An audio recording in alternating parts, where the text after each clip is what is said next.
नमस्कार मित्रांनो. टेट आणि इतर सगळ्या स्पर्धा परीक्षांची तयारी करणाऱ्या आपल्या सर्वांचं खूप खूप स्वागत आहे. आजचं आपलं मिशन आहे ऑक्झिलरी वर्ब्स म्हणजेच सहाय्यकारी क्रियापदांवर संपूर्ण विजय मिळवणं. मग तयार आहात? चला सुरू करूया. बऱ्याचदा असं होतं नाही का की या हेल्पिंग वर्ब्सच्या छोट्याशा गोंधळामुळे आपले हक्काचे मार्क्स जातात. पण आता अजिबात काळजी करू नका. आजच्या या विश्लेषणानंतर तुमचा हा गोंधळ कायमचा दूर होणार आहे हे नक्की. सरस्वती स्कूलमध्ये आमचा प्रयत्नच हा असतो की असे अवघड वाटणारे विषय अगदी सोपे करून सांगावेत.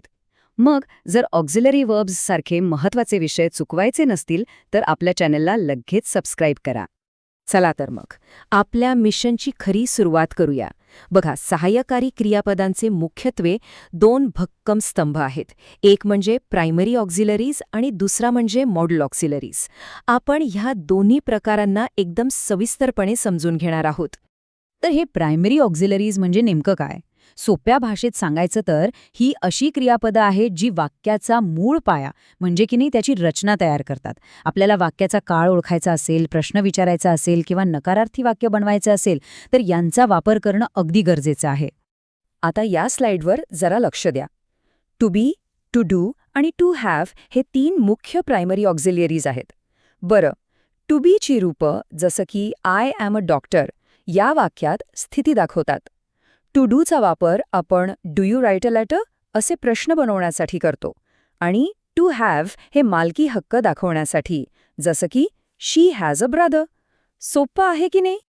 इथे बघा, हा तक्ता खूप महत्वाचा आहे. प्रत्येक प्रायमरी ऑक्झिलरीचे वेगवेगळे रूप आहेत. म्हणजे टू बीचं वर्तमान काळात ॲम, इज, आर, भूतकाळात वॉज, वर आणि तिसरं रूप बीन. तसंच टू हॅव आणि टू डूचं पण आहे. काळानुसार योग्य रूप वापरणं परीक्षेसाठी हेच तर सगळ्यात महत्वाचं आहे. चला, आतापर्यंत आपण वाक्याचा सांगाडा पाहिला. आता त्यात भावना आणि हेतू म्हणजे जीव कसा भरायचा ते पाहूया. आता आपण शिकणार आहोत मॉडल्स. हे खूपच इंटरेस्टिंग आहे. चला तर मग उघडूया मॉडल ऑक्झिलरीजच्या रहस्याचं दार. यात काही असे सिक्रेट्स आणि नियम दडलेले आहेत ना की ते एकदा समजले की आपली अर्धी लढाई जिंकल्यासारखीच आहे. मॉडल्स म्हणजे अशी खास सहाय्यकारी क्रियापदं जी वाक्यात क्षमता, परवानगी, सल्ला, शक्यता किंवा बंधन अशा वेगवेगळ्या भावना आणि हेतू दाखवतात. कॅन, कुड, विल, वुड, मस्ट ही त्याची काही नेहमीच्या वापरातली उदाहरणं आहेत. आणि आता येतोय ह्या विश्लेषणातला सगळ्यात महत्त्वाचा भाग, मॉडल्सचे गोल्डन रूल्स. हे असे नियम आहेत जे कधीही मोडले जात नाहीत. हे नियम फक्त लक्षात ठेवा, मग तुमच्या चुका होण्याची शक्यता जवळजवळ शून्य होऊन जाईल. या ॲक्सेस कार्डकडे जरा नीट बघा. पहिला नियम, मॉडल्स कधीही एकटे येत नाहीत. त्यांच्यासोबत नेहमी एक मुख्य क्रियापद लागतंच. दुसरा नियम, त्यांच्यासोबत नेहमी क्रियापदाचं पहिलं मूळ रूप म्हणजे V1च वापरायचं. आणि तिसरा, सर्वात महत्त्वाचा नियम, ही, शी, इट जरी आलं तरी मॉडलला एस लागत नाही. म्हणजे ही कॅन रन बरोबर आहे, ही कॅन्स रन हे चूक आहे. हे लक्षात ठेवलंच पाहिजे. आता आपण त्या खास मेमरी ट्रिक्स पाहणार आहोत ज्या परीक्षेमध्ये तुमचा वेळ वाचवतील आणि उत्तर 100% अचूक असल्याची खात्री देतील.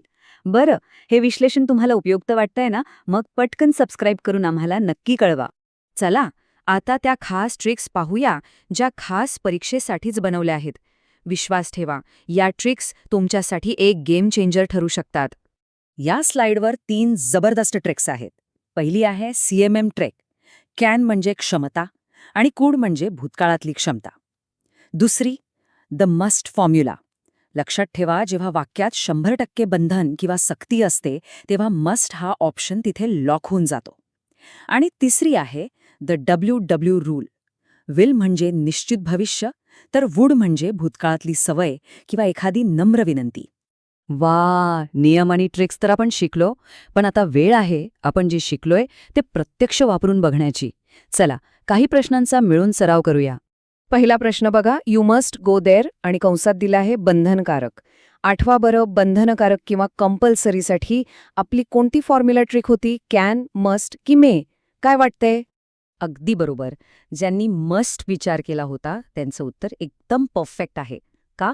कारण आपला द मस्ट फॉर्म्युला सांगतो की जेव्हा 100% सक्ती किंवा बंधन असतं तेव्हा फक्त आणि फक्त मस्तच वापरलं जातं. Option lock. आता दुसरा प्रश्न. I take your pen. इथे काय केलं जातंय? परवानगी मागितली जात आहे. आपल्या CMM ट्रिकनुसार परवानगीसाठी काय वापरलं पाहिजे? विल, माइट की कॅन? एकदम करेक्ट. उत्तर आहे कॅन. आपली CMM ट्रिक आठवा. कॅन म्हणजे कॅपॅसिटी म्हणजेच क्षमता आणि कॅनचा उपयोग परवानगी मागण्यासाठी सुद्धा केला जातो. त्यामुळे इथे कॅन हेच योग्य उत्तर आहे. खूपच छान. आता आपण या संपूर्ण विश्लेषणाचा पटकन एक सारांश पाहूया, जेणेकरून सगळे महत्त्वाचे मुद्दे आपल्या कायम लक्षात राहतील. तर महत्त्वाचे मुद्दे असे आहेत. 1. प्रायमरी ऑक्झिलरीज जसे की बी, डू, हॅव हे वाक्याचा काळ बनवतात. 2. मोडल ऑक्झिलरीज वाक्याला भावना किंवा हेतू देतात. 3. मोडल्सचे ते 3 गोल्डन रूल्स कधीही विसरायचे नाहीत. आणि 4. परीक्षेसाठी CMM ट्रिक, मस्ट फॉर्म्युला आणि WW रूल हे आपले हुकमी एक्के आहेत. आता तुमच्यासाठी एक छोटासा आणि मजेशीर गृहपाठ. ऑट टू हे मॉडेल नैतिक कर्तव्य दाखवण्यासाठी वापरतात. याचा वापर करून एक छानसं वाक्य बनवा आणि खाली कमेंट्समध्ये लिहा. उदाहरणार्थ, वी ऑट टू हेल्प द पुअर. बघूया कोण कोण उत्तर देते.